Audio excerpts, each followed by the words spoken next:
Welcome everybody to the wonderful world of Madeira and Funnel, and I'm very excited to be able to work with you guys again. We had a lot of interaction with Madeira last year, like coming up on a year ago. So last summer I was out in Lubbock and out in Fort Worth and stuff for you guys when properties were just coming online, and I loved it. And you guys are still my favorite clients, and we have the best burgers and best conversations whenever we get together. So hopefully I'll be able to come out there again sometime soon and we can all party. But in the meantime, I will be happy to show you the software here. And where what I'll probably do is I want to start with just kind of like, I mean, what you're seeing now is the funnel platform, and I'll just give you kind of like a quick overview, and then we'll actually do an example of how something gets into the system, and then how a site team would follow up with things and how they would manage those things and some of the different options that they have to do that. Okay. So, and if you have any questions, feel free to unmute yourself and chime in, or use the chat if you want to put in questions. Like I'll say hello in the chat just so it shows up for you guys, and you can use it if you'd like. But yeah, just feel free to chime in. You don't have to listen to me for the whole hour. All right, so this is Funnel. If it's your first time seeing this, great. Hopefully you've seen a little bit, but this is my test site, and I'm going to be switching off between my test site and this. The black one is your guys's live environment, and the way that it works is, everyone who logs in will have different permissions, different username and password, different rights and role for their whatever they do in the system. And they will either have this administrative dashboard. So I'm logged in as Katie right now. They'll either have this administrative dashboard, or site teams like leasing agents will, for the most part, have a dashboard that looks like this, where they can see just what's happening with them. So things that are assigned to them, they can see what's going on when it comes to today's tours, previous tours, tasks, etc. All of that is assigned to this team right here, and you can filter all the time to see between just you or between your team or all teams, and uh, you'll have, each person will have their own dashboard. And the way that we have it set up is that we are communicating with Nuco back and forth in a bi-directional integration. And so what that means is that we're pulling over things like pricing and availability from Nuco into our system, and it comes to a place like right here, this My Company place. We can have all of your available units listed here, all of your other units listed here, information about your communities and everything. And you can see here that we update this and have your actual available units and information. All this information about each of your units is coming from Nuco. And the reason that we pull that in there is, one, so that we're on the same page with Nuco, and that we're sharing the same exact information and kind of mirroring our data. But the other reason is because we are also using this area here to push out all of those available units to whatever ILS sites that you're using in the area. And so we can take basically these on-market units, and we can say, hey, so there's 920 available at Park at Spring. Park at Spring uses apartments.com and Apartment Finder and Facebook Marketplace. Let's say they use those three.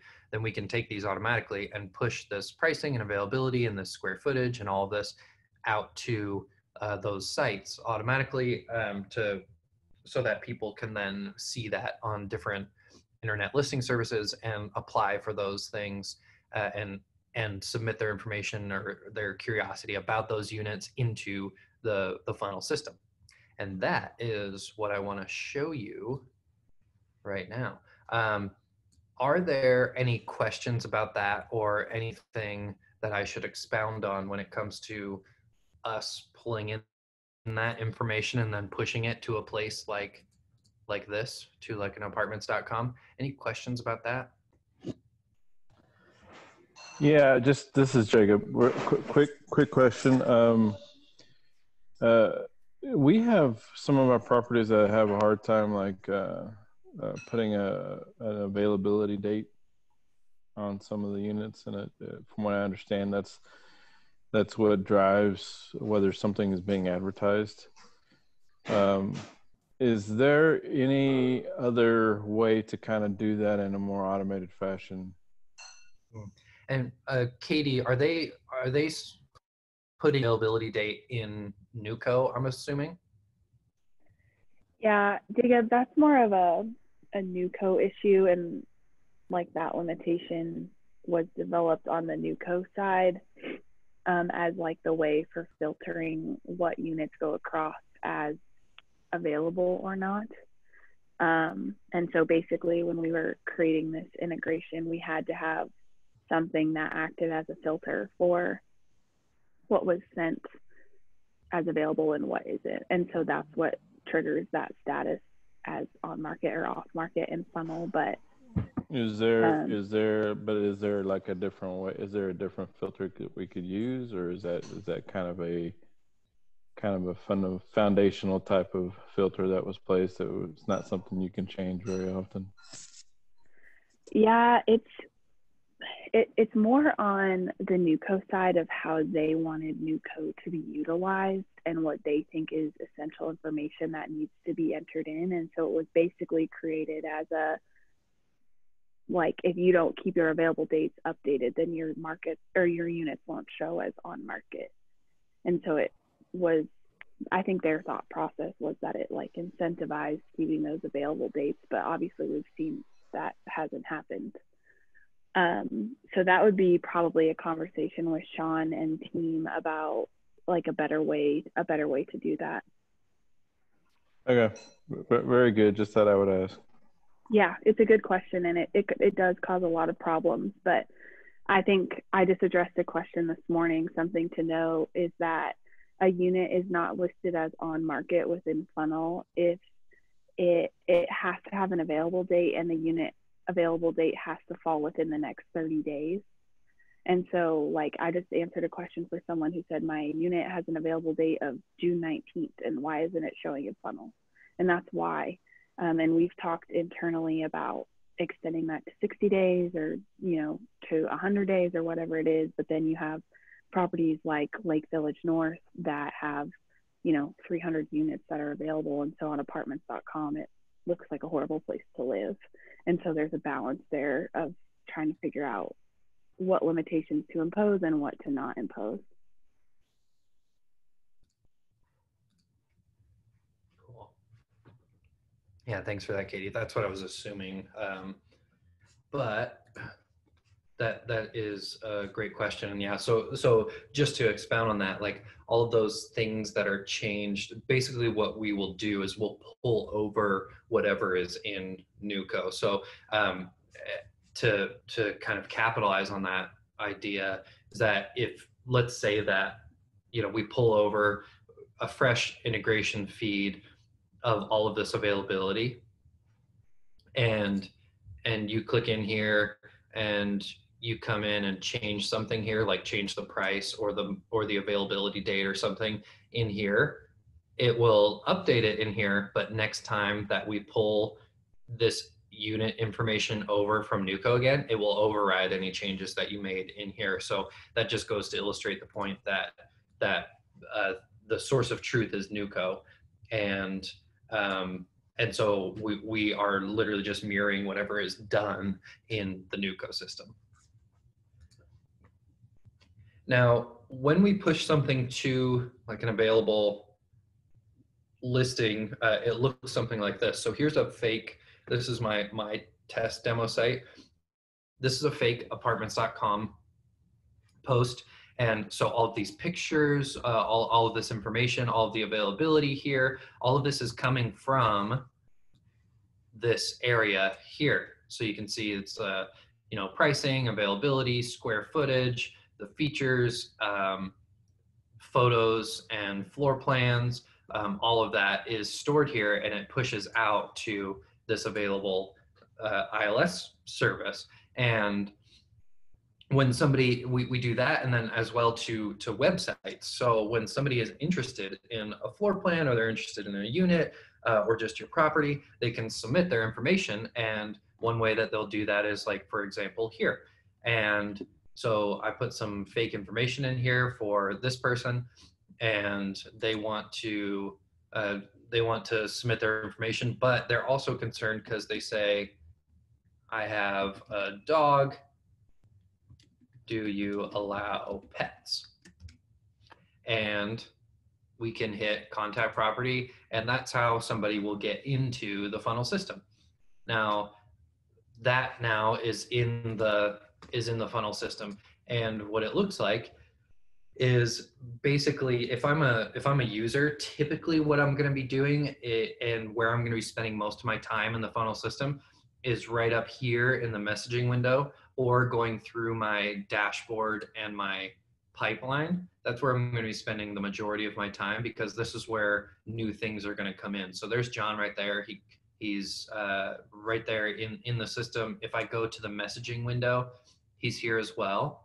And I can click on it and start following up with him. And I can see where he came in from, what he's interested in, and start following up with him. And also see automated messaging that is going out to him as well.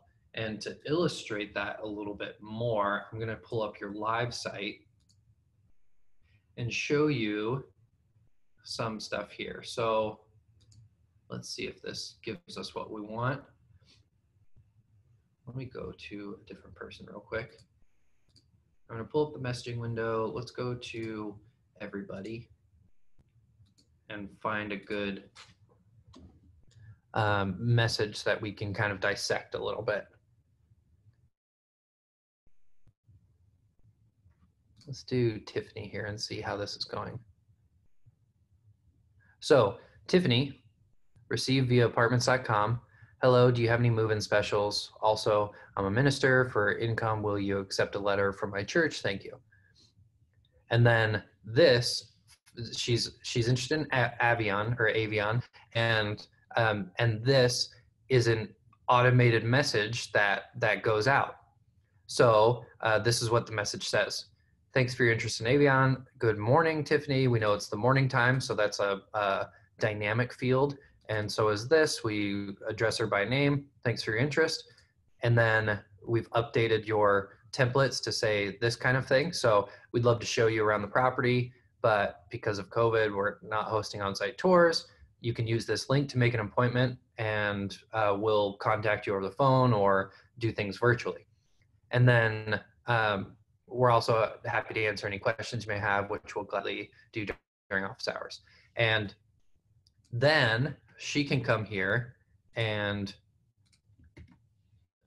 click on this link on her phone or on her computer, and she can choose to do a video tour or an in-person tour, and then get reached out to about how to do the virtual tour. She can do a video tour, and she can, if she has a Zoom link, she can throw it in there.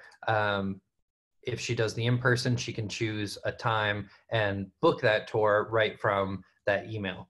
Now, Katie, you may know the answer to this, but how are you guys doing on like the AI responses? Are those like fully set up the way you guys want them to be set up? Are you guys utilizing that a lot?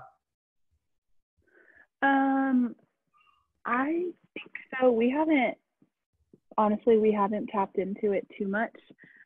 We really have been, the last thing I updated on them was to get all this video tour language updated in them, but I think they work to a degree. I think sometimes we see some redundant messages of, you know, someone will respond to an automated email and then it'll say hi, even though they just received an automated message. Oh, right. But that's just because our teams aren't engaging with them. You know, they see that a message was sent and they just never follow up. And so we instruct them, like, even if an automated email was sent, you should still make sure all their questions are getting answered, because sometimes it doesn't pick up on some of the questions they're asking. Right. So I would say it works to a degree, but it's definitely an area we could fine tune. Okay, yeah. And to illustrate some of how that and I only mention that to say, like, hey, if you notice stuff, I'm sure you're already doing this, but if you notice stuff, reach out to Rebecca, Carter, myself, or whoever, and we'll help you fine tune it as well. But to illustrate some of this stuff, I'll go back to my test site and show John. Now, just keep in mind, this is my test site, so you don't have to worry about this. Like, we know you don't have a property named Monterey Pines. But so John, he submits his information. He says, I have a dog. Do you allow pets? And we say, good morning, John. We're glad you're interested. Here you can schedule a tour. And then the AI component of our software picks up on that he asked about pets. And we have this templated message that we custom built for this test site that says, hey, to answer your question, we love pets. We currently accept cats and dogs under 50 pounds. Anything else has to be approved. And so they can get an answer to their question without having to get that from an actual, agent or a user. And so those are, and it works for various different things. Like sometimes maybe if the wording is wrong here, like if you guys have automated responses or AI functionality for specials, it would pick up, do you have any move-in specials? And we could throw in a message for specials. For income, will you accept a letter from my church? Like we might not be able to pick that up. Because it's worded differently or uniquely. But it's ever learning. We're learning and growing with all of these responses that come in. So we can throw into the message based off of what they ask. We can throw in answers to their questions here. One thing that I will draw your attention to is each user, you may or may not know this, but each user, when they log into the system, they're going to sync their actual email account. And they do this here. So under Katie's username, you can go into the settings. And then there's a section called email sync. And they'll actually connect their email account and pipe in, log into their email account through Funnel. So they'll have access to their email to send and receive messages, as well as their Gmail calendar. And the point of this is that if I go back to this message here, and let's do Tiffany again.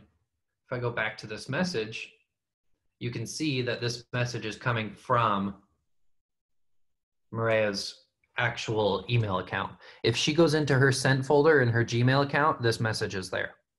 And if she responds to this email address from within her Gmail account, now it shows up in here. So it's a complete sync back and forth with their Gmail account. So that's a really good thing. That's a differentiator between us and other softwares that other properties may use, is that typically they have to create a new email and then link that email to whatever their work email is, and then things get messed up all the time. And if somebody replies just to the thread, it doesn't come back into the system. It goes off on a tangent thread, and there's all sorts of like weird things that can happen. This is just a straight sync, so they're using their actual email address to communicate through the funnel system. So let me know if you have any questions about that, but that's how that works. So even the automated messaging will come out from their sent folder. Now, if they want to use their own words and continue that conversation, they can. They have the choice to do that via email or via text here. They can also make phone calls, which we'll get to in a second, but they can just start typing out their message, and they will be able to send and receive messages straight from within here. And again, that's basically the equivalent of them doing it from their Gmail account, because that's what we're using to communicate in here. If they want to text, they switch here to text and they enter in their text message and send that out. And that's also easier in our system than it is in a lot of other systems, where texting, they might have the functionality, but you have to like forward the text to like a personal cell phone and then send the text out, and it's kind of wonky, and it's not like the best way to do it. This is just straight from within the platform. You can text and send that out. So those two things, the ability to do those two things right from within here, set us apart a little bit in the software world, because other softwares aren't as capable of doing that. I used to work at a place called Entrada. Some of you may know that, some of you might not.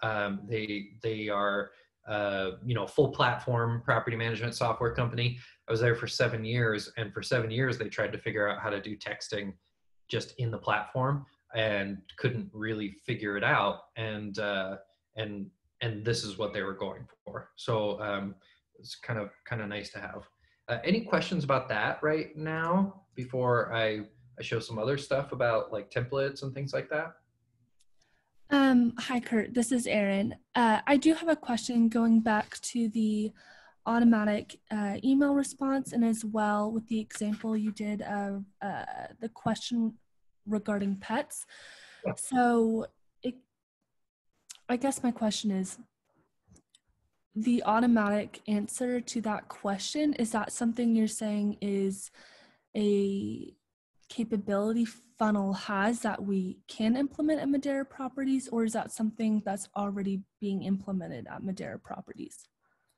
Okay, cool. Yeah, great question. I will let Katie chime in here as well, but I believe from when we initially set up that we did put in some of those automated AI responses, some of that capability at properties, but I don't know if you know something different, Katie, like if you guys are using those or not.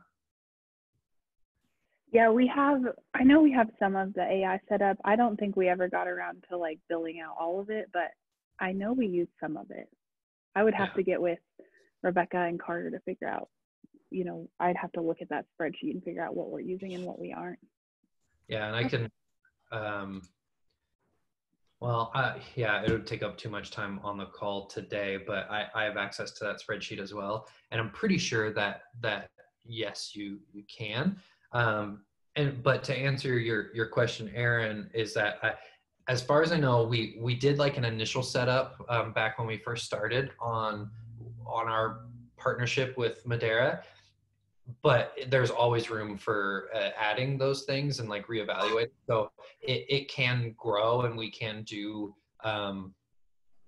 more all the time. But I believe that you do have some of those set up to where, like, if they ask about pets, you will throw in your pet policy or what have you. So I think we'll double check and let you know what we have.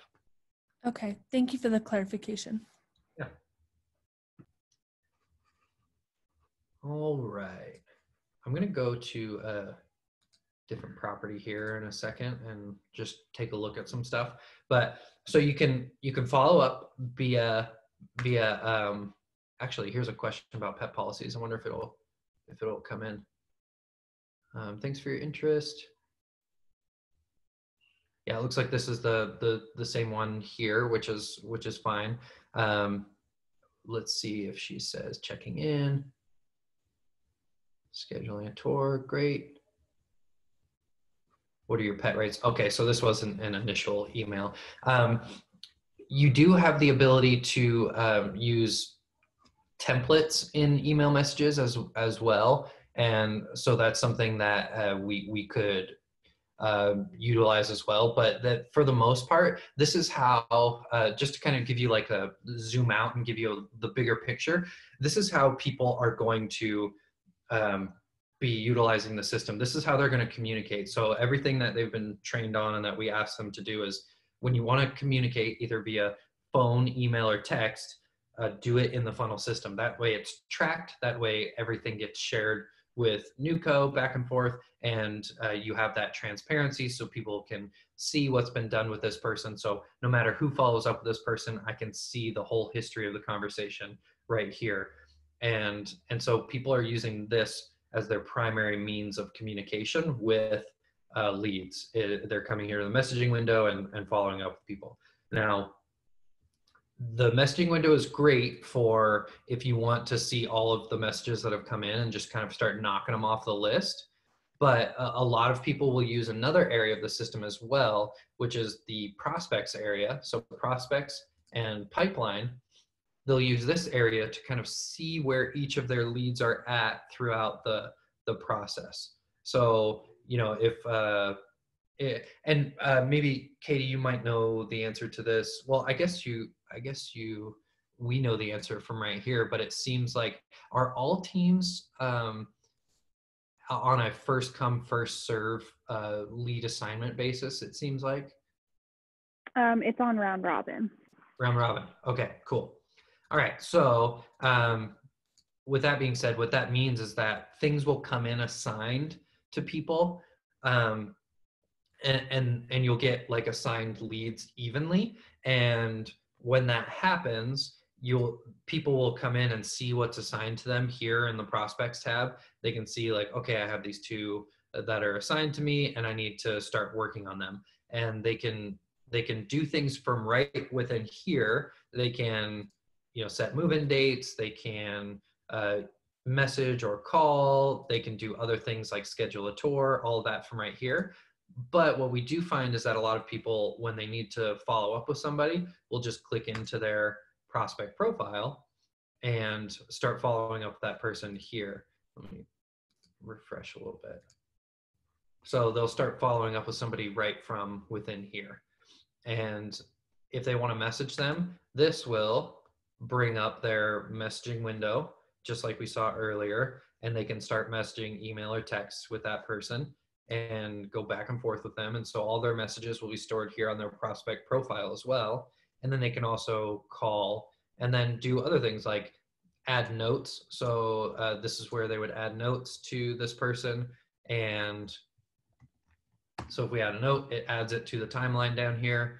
And if we want to add a task for this person, like, hey, follow up with this person tomorrow about their job, you can add that task, and that will throw the task on their, not only on their actual profile here, but it will also throw it on this user's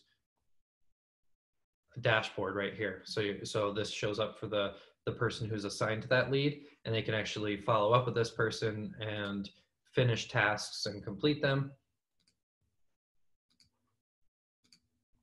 Then we'll see that that task has been completed and see that in the history here. So all of those, there's a lot that can be done here. And so these 2 places, so this messaging window where they follow up messages in bulk, just one by one, knocking them off the list, and then in the pipeline, actually looking into people's profiles, getting their information and following up with them and talking to them and scheduling things this way is the other area that they're using. Any questions about that? I just want to pause and see if if that brings up anything for you guys.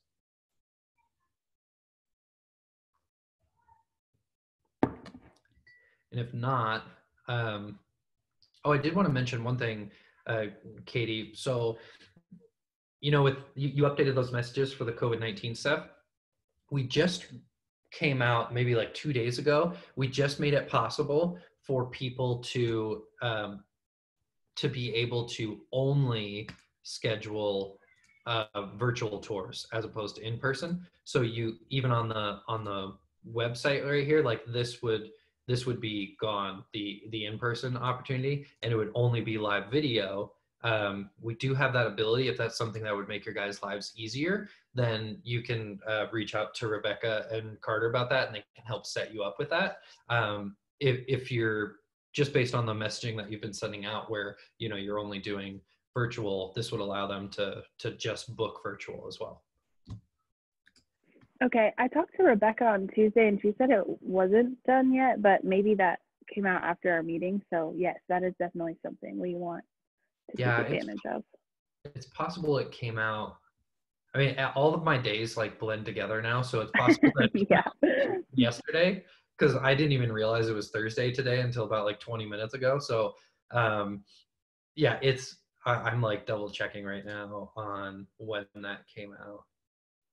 Okay, I'll talk to her about that because that'd be awesome. Oh, you know what? It came out late Tuesday, so like Tuesday in the evening. Oh, there you go. That's what. Yeah. So talk to her about that again, and we can probably help get you set up with that. Okay, cool. Yeah. But to add to that, so if I wanted to book a tour for somebody, I can do that. So this is like when somebody calls in and you know, in a few months or something, when they come into the office and they want to book a tour, a user can manually do that from right here, and they can say what unit they're touring, say if it's in person or virtual, if it's an appointment that's going to be in the future, or if it's somebody who walked in already and you want to say when it happened, and they can book that tour and say that it happened, or book a tour for the future, and that will show up for them. And then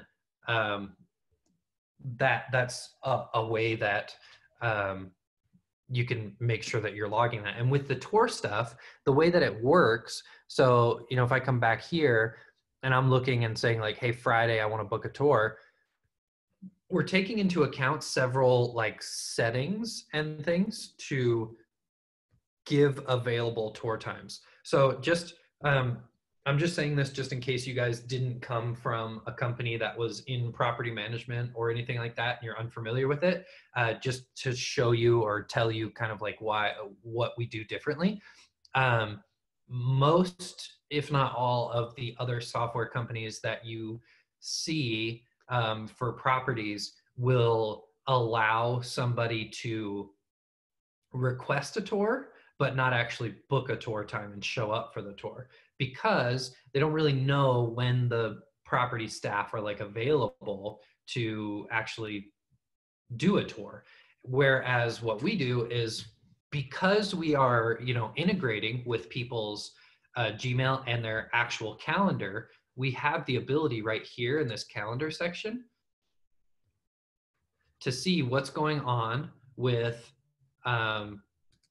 like just you, or to see what's going on with all teams. Yeah, that's way too many teams. I'm going to just pick a couple of teams here, and we can see calendar wise like what's going on with everybody at these properties, and we see those available times. And based on those available times, we can say, okay, during this available time, how many tours can you do during this available time? We'll have a setting that says like one at a time, or two, we can do up to two when there's an available time. And then based on your touring hours that are set in settings per property, then all of that mixes together, and we offer the available times based on all of those settings and all of that availability, so that when somebody books this, if you only allow one person to tour at a time, when somebody books the 10:30 and they book the tour, 10:30 no longer is an option and it goes away. And so we can actually tell when somebody is actually available to give a tour and allow them to actually book, as opposed to just requesting a tour, which is nice. Any questions about that functionality? Nice, pretty colors here. If not, one thing that I'll mention about calendars is that just like with the emails where it's synced back and forth completely, it's the same type of thing with a calendar where, not to call you out, Katie, but if I go to just me, and this is Katie's this is her actual Gmail calendar on her work. So she's actually seeing this in her Gmail account. If she adds something here, it will show up on her Gmail account. And I'm tempted to add something erroneously just so it messes with her, but I won't do it. And if she adds something in Gmail, then it shows up here. So it's like a complete window into her Gmail calendar account. So yeah, any questions about that, about how the calendar works?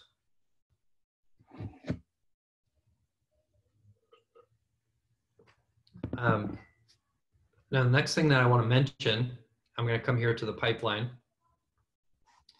So all of these statuses, unassigned, prospect, to tour, to applicant, to new resident, how they move between statuses is fun. So if something's unassigned, which if everybody's on round robin, it should be rare that anything comes in unassigned.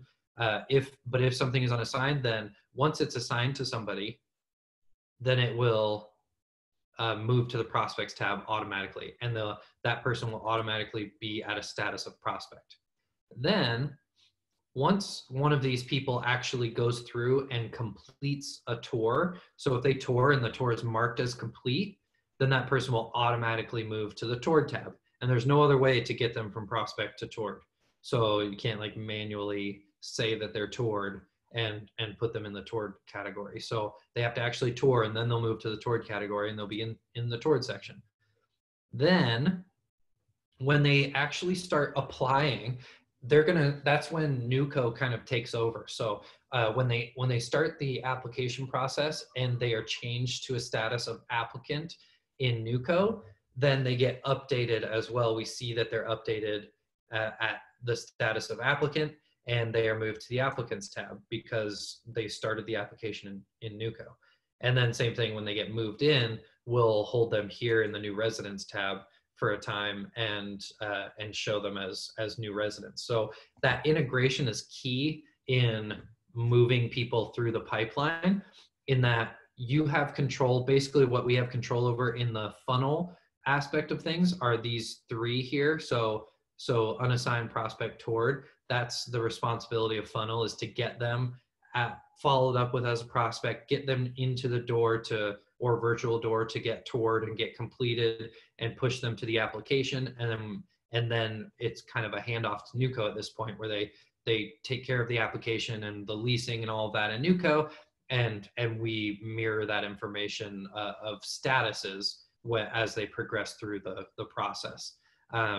So questions about that? Any questions about the status integration that we have with NUCO?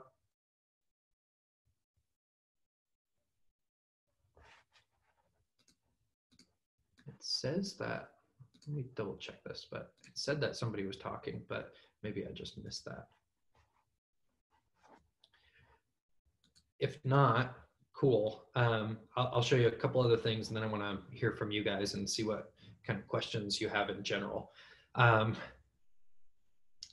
right, so manually adding a prospect. If you want to like add a guest card into the system, it's very easy to do. It's right here. So anywhere on the pipeline, you can add a prospect, and you add in the guest card information, and then save that, and that prospect will be added here into the pipeline. Let's see. All contacts is going to show you everything, because there are ways that you can get somebody out of the pipeline, and I'll show you what those ways are right now. So if I come into prospects and I go back to that testing account and I want to go look in there, even though I can't manually change the status from one of those statuses in the system, what I can do is mark somebody as did not rent, and mark somebody as not a prospect. And so let me show you how that works. So right here is where you would want to do that. So scenario is, somebody tours and they don't like the community or something, or we don't have the availability that they're looking for. They get a cheaper, let's say they get a cheaper offer for the same unit type at a different property. And so they say like, sorry, I rented somewhere else. Well, if you don't do anything to that lead, there's no way of us knowing that they didn't, that they didn't rent with you. You have to actually like mark them as did not rent to remove them from the pipeline, and to accurately report on them as somebody who was a lead but now is no longer a lead. And to do that, you come here to prospect and you mark them as did not rent. So this is important to do with every person who is like a lead, who you want to be no longer a lead, basically. And so let's say that they said the price is too high. Where did they rent? Additional feedback, submit, and they are changed to a did not rent status. And that way in reporting, you can pull a lost lead report. You can see why you're losing your leads. You'll also see that, you had a lead at this time, but next week when you pull a report, it's not going to be, this person is not going to be listed as a lead. So you don't have those inaccurate reports of like, oh, I have 40 leads in the system. Well, 25 of them actually were a lead last week, but chose to rent somewhere else. And you're not capturing that because they're showing as active leads still just sitting in the system because nobody marked them as did not rent. The other option is what happens when like a resident calls in or a resident submits a guest card on your property website, but it's actually like a maintenance request or something. You know, they come into, they Google your property and they come into here and they say like, oh, my toilet's clogged. Well, you know, this is for guest cards, so we're going to bring it in as a guest card. And if it shows up here and you notice like, oh my gosh, that's a resident, that's not a, you know, that's not a lead, then you would come in here and mark them as not a prospect. And what that tells us is that we want to make sure that that person is listed, was never counted as a lead. So you know, this was a resident, this wasn't a true lead, or if it was a vendor that called in or something, and you need to mark them as not a prospect. That's how you do that. These are two crucial things that allow us to present accurate reporting to you and allow the pipeline to be clean. So see how now there's just one prospect in here because we marked this person as did not rent. That allows us to keep that pipeline clean so that you don't have like 300 things in here and really only the top 3 or 4 are things that you're actually working on. That's an important piece of the system. Any questions about that, about lead progress through the pipeline, marking them as did not rent or not a prospect, anything that you've seen?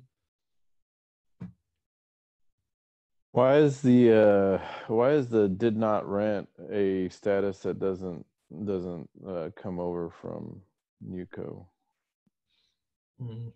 Yeah, good question. I wonder if maybe it is. I can double check to see if it is, and Kay, you might know the answer. It's possible that we might update that, but I'm not, like, I think if, I need to know more how NewCo works. So Katie, in NewCo, can you like cancel a lead or something? Yeah, you can cancel a move-in, and then, or you could, you know, mark an applicant as like they never moved down into resident status. But the reason that it doesn't come across for NewCo is because it was not in our initial like contract to have that element of the syndication work. I do like that element didn't get built out.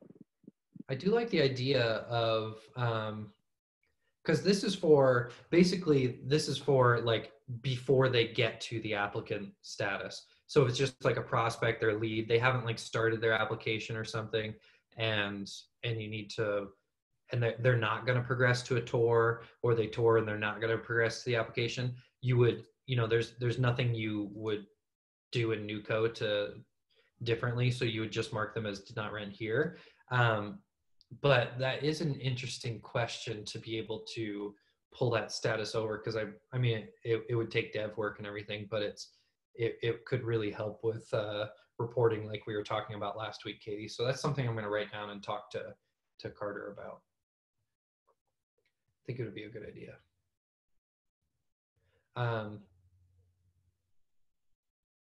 Now, I want to stop here and say, like, basically, whether we've talked about it or not, are there questions that I can answer for you guys or help you guys with, just in general, about the system? Things that you've always been curious about, or things you want to know, things you would like to see?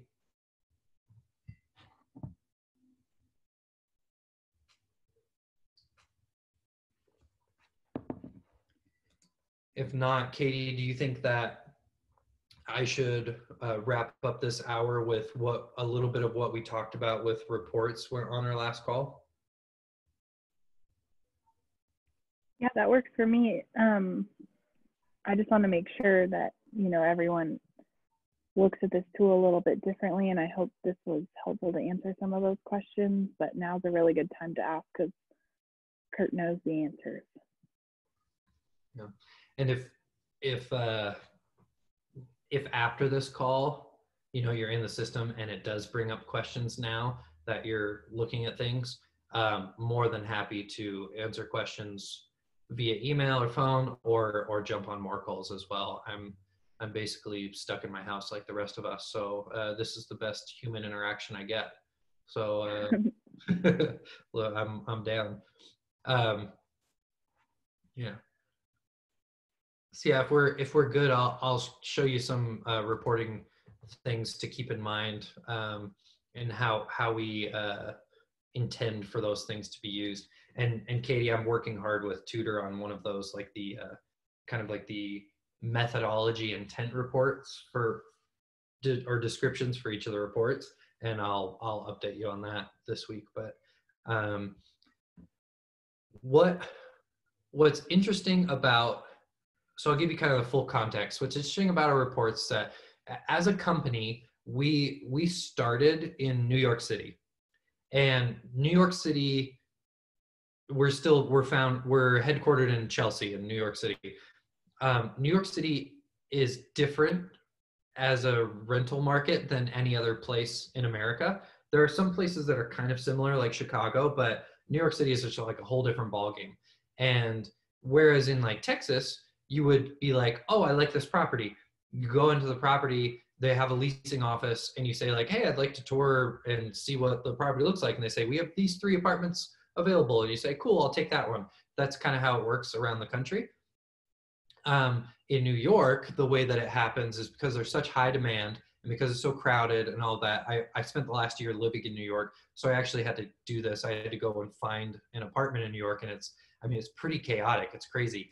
And you basically have to have a broker. Kind of like when you're shopping for a house or buying a house, you have a realtor. It's the same with the market in New York. You have to have a broker, and the broker takes you around to different buildings that are owned by 12 or 13 different companies and shows you available units over all of those companies and all the different areas of New York. And then you pick one and you fight over it and try and get it before anybody else does and all of that. And so that's where we started as a company, and it changed the way we do our software nationally, because now we are in the national market and we have like all of those software scars from New York City, and one of those things is how we built our reports. So I say all that to say that some of our reports, these top ones, agents, marketing, portfolio, and preferences, these are all what we call snapshot reports. And what that means is that for the time frame that you are looking at, we will show you anything like as a tally mark, anything that happened as an action within that time frame. Now, what that means, the best way I can illustrate that is that there's not so much of a correlation between columns in the snapshot reports as there are in the other reports. So you kind of look at columns just separately. So for instance, there's not really a correlation between scheduled tours and completed tours in this time frame, because what this means is that yes, there were 266 times this week that a tour was scheduled in the system. But the tours, many of those tours could be scheduled for next week. And so they would fall out of this date range, and so they won't show in the completed tour section. So this is not the area where you would come and say like, okay, I want to see how many scheduled tours versus completed tours we had this week. This is not where you would do that, because it would throw inaccurate numbers at you, because these tours actually happened in this time frame, but many of these scheduled tours might be scheduled for a week out or 2 weeks out or something like that. So that's how I usually tend to explain the ability that we have to count up how many actions happened in this time frame, but not necessarily show correlation between columns, because it's a snapshot report of things that have happened, which is why like this lease number 49 here, this isn't where you would come to see like, hey, to answer the question like, hey, how many leases do we have like right now? Like this week, how many leases do we have right now?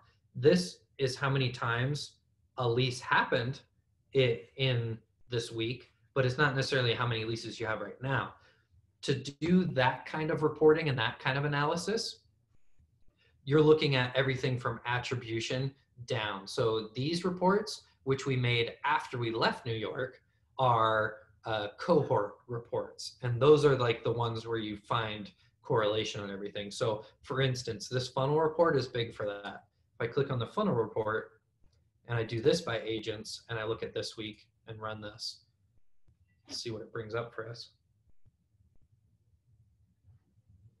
This is where you're going to see, okay, so how many leases did I have? 9. So you see how that number is different. We're doing the same time frame, but it's looking at the data differently than it was in the agents report. So we have 9 current actual leases in the system right now. And then this graph shows you kind of our leasing velocity. Like out of all the leads that we have this week, how many actually scheduled tours? And of those that scheduled tours, how many of those leads were walk-ins? And of those walk-ins, how many walk-ins actually toured versus how many scheduled tours actually came in or did virtual tours? And then how many of those turned into applications and how many of those turned into leases? 9. So in this week, we follow the leads. These reports are where we follow the leads through their process, as opposed to just looking at the snapshot of like something happened, like an action happened. So these are more action oriented. All of these 4 are more action oriented reports, and these actually follow the lead progression in the report. So the funnel one being the main one. So if you want to find out how many leases happen or are active right now for this time frame, this is where you're going to find that information is 9 total leases, and you won't go to these top 4 reports. You'll just stick to the funnel report and that kind of thing. The loss. I'm sorry, Kurt, but like, what again is the difference of the 14 versus the 9? What I mean, and I may have missed you saying what that difference is, but why is it different? I mean, I understand you're saying that we should be using those at the bottom, preferably for some of that, but I'm just curious as to see what is the 14 that's being shown at the top versus the 9 shown at the agent report. I mean, I guess the agent report showed 14. Oh, okay. So you mean the difference between like 9 leases here and in the agent's report, I think it was like, it might have been 14. Let's see. Like these 49. Are we looking at the same? Are those totals? Yeah. Same totals for this week. So it would be 49 versus 9. And so the difference being that this week there are, so let's see, with the agent's report for each agent, so they have, so each agent's, let's 3, and all of these add up. This is across every community. So as Katie's logged in as like an admin, so she's seeing, just so you guys know what you're looking at, this is every agent like at Madeira basically. So like 49 leases portfolio wide, like are currently in the name of these agents. And all that means is that, like, what it means is that like Monday, there could have been a lease in the system, and then that person is now a resident. And so it's no longer like in the lease, like the leasing status, that person like moved in on Monday, and that another person moved in on Tuesday, and another person moved in on Wednesday. Like those would still count here in the agent's report, because within the time frame, there was a lease. Yeah. And the funnel report is how many right now in this time frame, like how many right now are at the lease status, like currently at the time you like run this report. I got you. Does that make sense? That does make sense. And again, I apologize. It's a little confusing because of the mass amount of numbers, because we're logged in as the admin and we're seeing everything. But when you go look at like one property, and you'll see a difference. Now, with that being said, Katie and I had a call about this, about reporting. There are things that we're finding that are kind of like inconsistent, and we're trying to find out what those things are and why it's causing inconsistency. So just because you know now, like that's the difference, it might not mean that like everything's accurate and peachy from here on out. We're still trying to figure out like maybe why some things are showing us off by a few numbers, but that I hope that that gives you guys a good look at like the logic behind the report. And like I just mentioned to Katie earlier, I'm working on some documentation that will really spell this out and show it out like visually, to show like, so you don't have any confusion about like, okay, but what is this number actually telling me? And I'll do that kind of per reports. It's probably going to take me a little bit, but I'm working on that because I do realize that that's an issue, not only for some people at Madera, but for a lot of our clients. They want to know, because like obviously, like how are you gonna know that unless somebody tells you that? Like the agent's report might not have correlation. Like we need to be able to like illustrate that a little bit better. So we're working on that diligently for you guys and for all of our other clients. But hopefully that I would helps. just want to add on that funnel report. It's talking about leases that started in that period, right, Kurt? So Yeah. that is like a true funnel of the prospect had to have come in that window and then moved all the way down to become a lease in that time frame. For the agent's report, those prospects could have come in a month ago and were just converted to a lease in this time frame. So when you're looking at the funnel report, that gives you a true like slice of the pie of from everything that came in that time frame, what was converted to a lease. Yeah, and that's a good point. Like that's it. Basically, what we want to show you are these two things over here, like conversion rate and lease velocity. Basically, what we're saying here is like, okay, how fast does somebody on average get from lead to lease in this time frame? So in order to do that, yeah, it has to be people who started as a lead in this time frame and are now at lease in this time frame. So we're only counting those things. And if you want to expand that, then you just put in your custom dates or add, and you can get a broader picture. Yeah, that's a good point. I know we're over time, and I don't want to step on y'all's toes or anything, but any last questions or comments or anything before we wrap up? This actually helps a lot now that I see the difference between the agent and the funnel report and knowing what exactly is the process from today versus a month ago. So thank you for that process. Now I have a better understanding of that.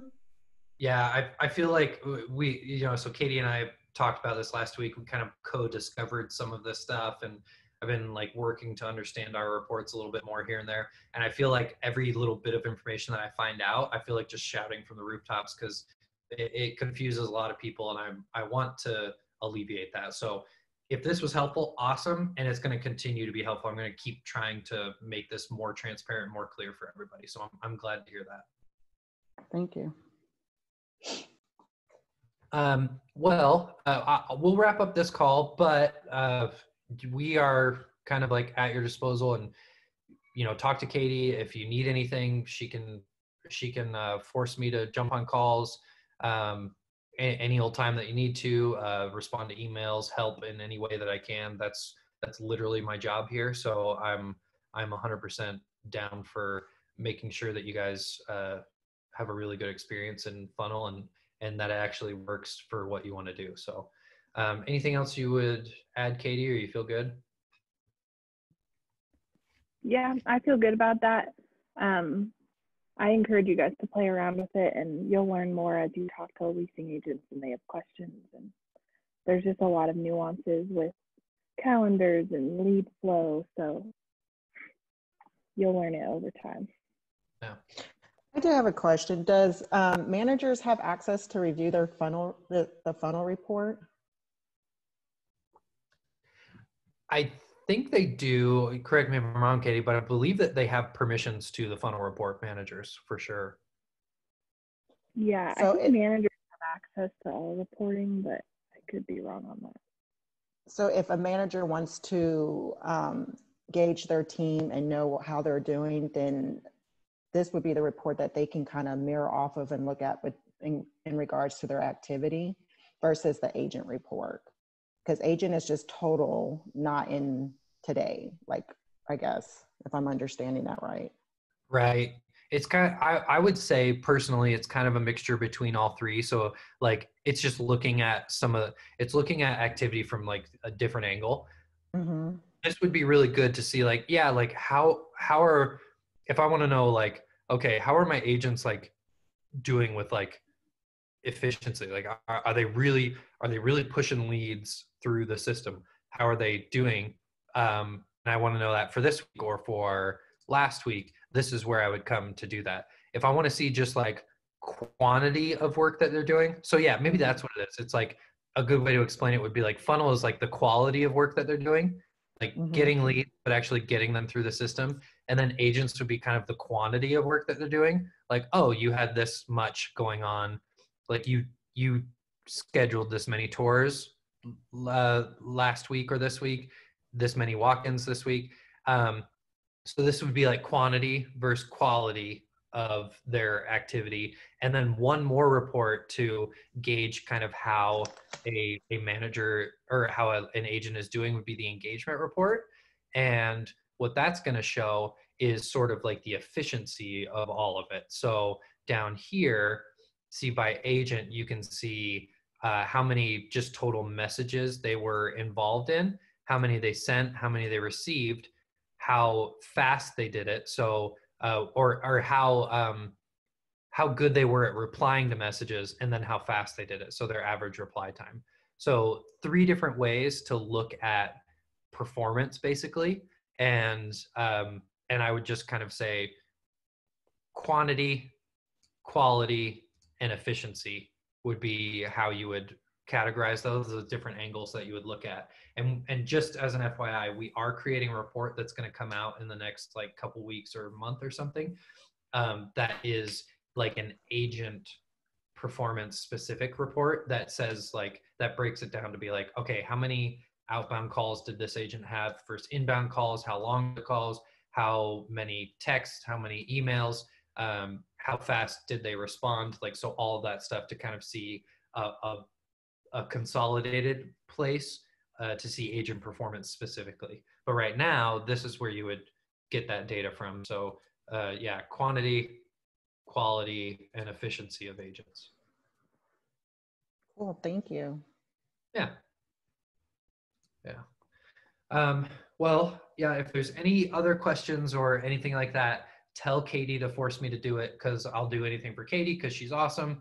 And I will jump on calls or answer questions or do whatever you need me to do. Okay. Thanks so much, Kurt. We really appreciate your time. Yeah, not a problem at all. Yeah, I'll send you this recording, and you guys can use it, and we can do more calls if needed. Thank you. All right, that sounds awesome. Thanks, everyone. Hey, bye everyone. Have a good day. Thanks.